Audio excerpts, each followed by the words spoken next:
Satguru Maharaj Ji ki Jai, Sache Darbar ki Jai.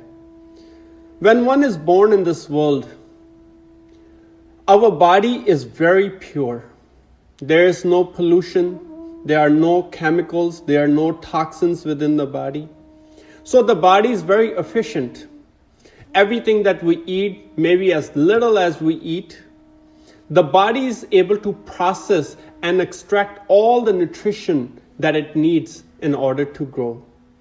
And our body grows very fast, and all the organs, they develop, and everything within the body works very, very efficiently and effectively. Any outer chemicals, synthetic chemicals, or toxins that may enter the bloodstream or our body, our organs effectively detox ourselves. They detox the body, they extract all the toxins and release them.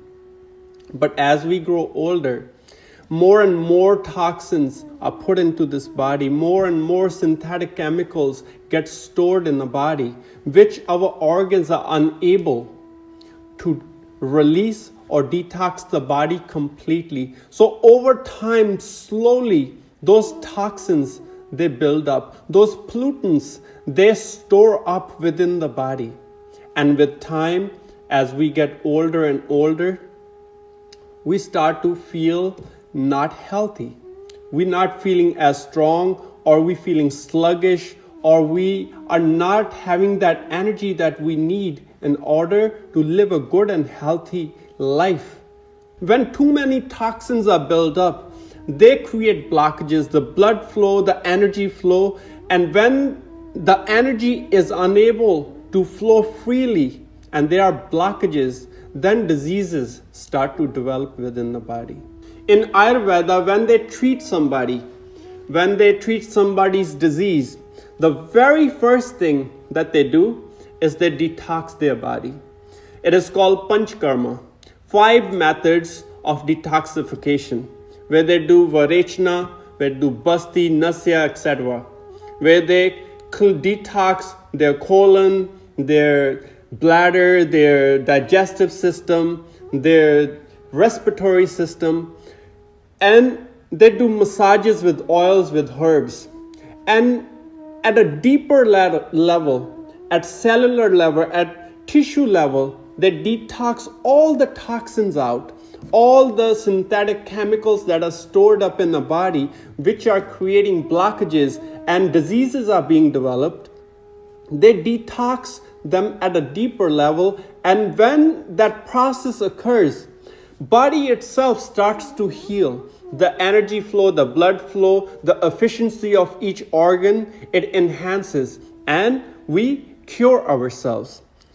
Same way, over time, when we start to feel bad, when we start to take emotional stress, when there's anxiety in life, there's depression in life, we don't feel good even though we have everything, we possess everything, yet emotionally, inside, we feel bad. We do not feel good about ourselves. There are negative emotions constantly bothering us. What has happened that our heart and mind has stored up all the toxins. It has collected so much pollution within, which is creating those diseases, and it ruins our life, the way we want to feel, the way we should feel. We do not feel. So in life, we need constant detoxification of our heart and mind. Just like the body constantly and every day detoxifies itself, still over time, more and more toxins are being stored. Same exact way, when we don't feel good, just know you need to detoxify your heart and mind. Without that, no matter what you do, no matter what you collect, no matter what you possess, you will not be able to feel good. Because mind has to be cleansed. Mind has to be pure in order for us to experience the true nature of our own selves. Nobody in this world is bad. Nobody in this world is evil.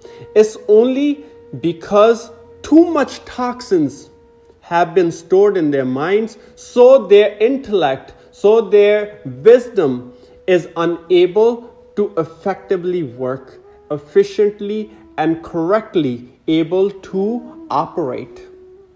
So when we detoxify our mind, we reach our pure nature. And in that pure nature, compassion, love, bliss exist. That is why saints, they are fully pure. Their minds and hearts are fully cleansed and they are fully pure. That is why they are unable to discriminate between anyone and anything in this world. When they come, they are full of compassion and they are ready to help. They are ready to accept anyone. Doesn't matter how bad or good or evil or sinful they might be. There was a saint in India who had many disciples who live in the ashram, and they were working hard to uplift themselves. They were trying to walk the righteous path. They were trying to serve the guru and the master to uplift themselves. But among them, there was a one disciple who was very evil-minded, very wicked-minded, and he would do wrong things all the time. He would hurt people, say things that would create pain in their lives, and he was just a troublemaker. So all the disciples, they went to the guru, they went to the master and says, Master, he needs to leave. You need to kick him out. He is creating disturbance and we cannot live with him. But the master would always say, have patience. Let it be.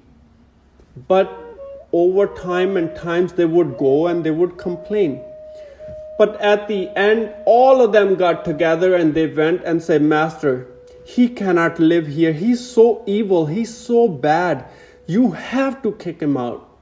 And at that time, the master said, if you want him to kick him out, then I will also leave. Because if he cannot be here, then I do not want to be here. Time passed. One day, Master was sitting and few of his disciples, they were fanning him. It was a summer day, so they were fanning him. Now this so-called the bad one, the bad seed, walked into the room and said to the master, I would like to fan you. The master says, no, it is okay. They are doing it. You go and you do something else. That disciple went out and he came back with the machete, and out of anger and rage, he hit the guru on the head and splitted his head and killed him at the very moment. Now, did the guru not know what he was capable of? Did not the guru know what he was going to do? Yet he kept him there. Yet he had mercy and compassion towards him. He was trying to uplift him. He was trying to cleanse him because he was unable to discriminate between good and bad, because he knew the purity, that element so pure within him still exists. The only thing, too much pollution also existed in his mind and heart, and he was unable to see his true self. But the master was able to see that. He was unable to discriminate. Did not Jesus know what Judas was capable of, what he was going to do? All the people that were serving with him, they knew what Judas was, that he was up to no good, that he was not a good person. Yet, did Jesus kick him out? Did Jesus abandon him? No, he did not. Because of his compassion, he knew that purity still exists in him, and he has to cleanse himself to realize his pure and divine nature. Just like a mother, when a child goes out and plays in the dirt and comes back all filthy and dirty, does the mother abandon the child? No, she does not. She takes him and gives him a bath And through that cleansing process, when all the filth is washed away, the cuteness, the simplicity appears before the mother, and she plays with the child again and brings that child to its original form, the pure form. Same exact way, each individual, each human being, each being on this planet possess that divinity in them, that purity in them.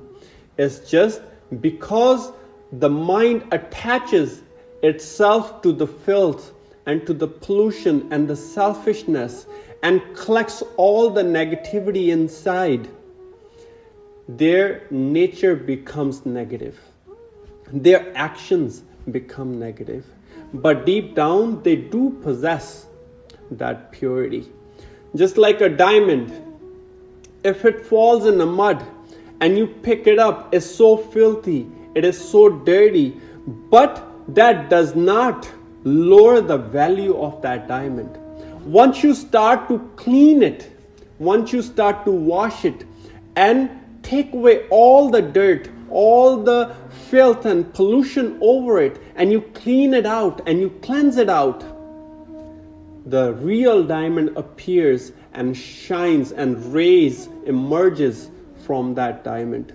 Same exact way, when the detoxification of the mind and heart occurs, when that process begins and the process continues on for a long time, then the real purity will emerge. The real diamond will shine, and it will bring light in the world. Just like the sun, when it shines, not only it knows its true form, but it brings light to the world. It gives life to the world. It cleanses the nature and the environment.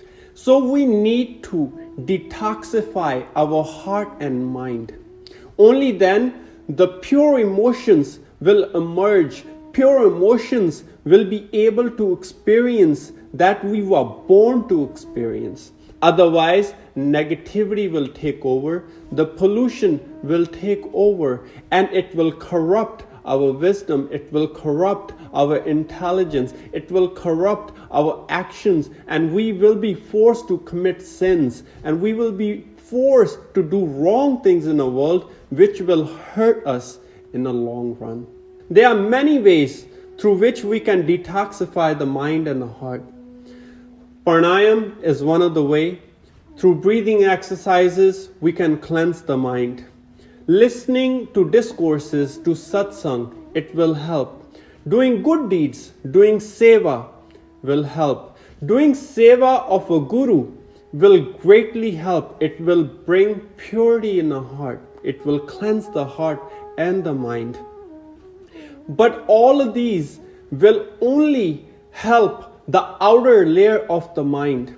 But if you want to go at a deeper level, at a cellular level, and extract all the pollutants out, then one needs to contemplate on God's name, on that vibration, and that vibration will cleanse out all the pollutants, all the synthetic chemicals that are stored up deep within the heart, not from even this life, from the lifetimes before. It can extract everything out and make the mind and the heart pure. If we have dirt on our clothes, we can simply wash it with simple water and it will clean it out. But if our clothes are really dirty or they have stains on them, then simple water will not cleanse it. Simple water will not be able to clean it out. Then what we do need? We need detergent. We need detergent who can do deeper cleansing, who can do deeper cleaning. And with that detergent, the clothes will return to its original purity and original state. Same way, breathing exercises, seva, listening to satsang, it will cleanse the mind, it will cleanse the heart, but not at a deeper level. At a deeper level, we're gonna need a detergent, and that is God's name. That is why we need a guru. We need a perfect master who can reveal that vibration, who can reveal that God's name in our breath, on which we can meditate upon, which we can use to do deeper cleansing. That is why in a history, if you pick up any scripture, every disciple had a guru, a Satguru, who gave his disciple the divine knowledge, the Brahm Gyan, revealed that light in them, revealed the name of God which exists in our breath to them, and by using that and contemplating on that name, they were able to cleanse themselves at a very deeper level. So constant contemplation and doing Simran and meditating on that name will detoxify our heart and mind. Only then our pure nature will emerge. Only then we will know who we truly are. If you want to know that if you need the cleansing or not, then sit for 5 minutes by yourself, close your eyes, and see what type of thoughts emerge in your mind. From those thoughts, you can judge if you need the cleansing or not, if your mind is polluted or not, if your heart is contaminated or not. Just observe the thoughts that will take birth in your mind and heart. If those thoughts are not pure, in those thoughts you're not wishing well for others, in those thoughts you're thinking about your only about yourself and fulfilling your own desires, know that you need the cleansing. Know that you need to detoxify your heart and mind. And then sit and meditate. Contemplate on God's name. Do Simran constantly and every day. And when you will repeat this process for a long period of time, you will see your nature is altering. There is change in your nature. There is a transformation in your thought process. There is your heart and your mind and your thoughts are becoming more and more pure. You're thinking about God more than you're thinking about the negativity that other people possess. You will contemplate on God's name more than you contemplate on other people's weaknesses. Sometimes people go to holy places and they bathe in the holy waters to cleanse themselves.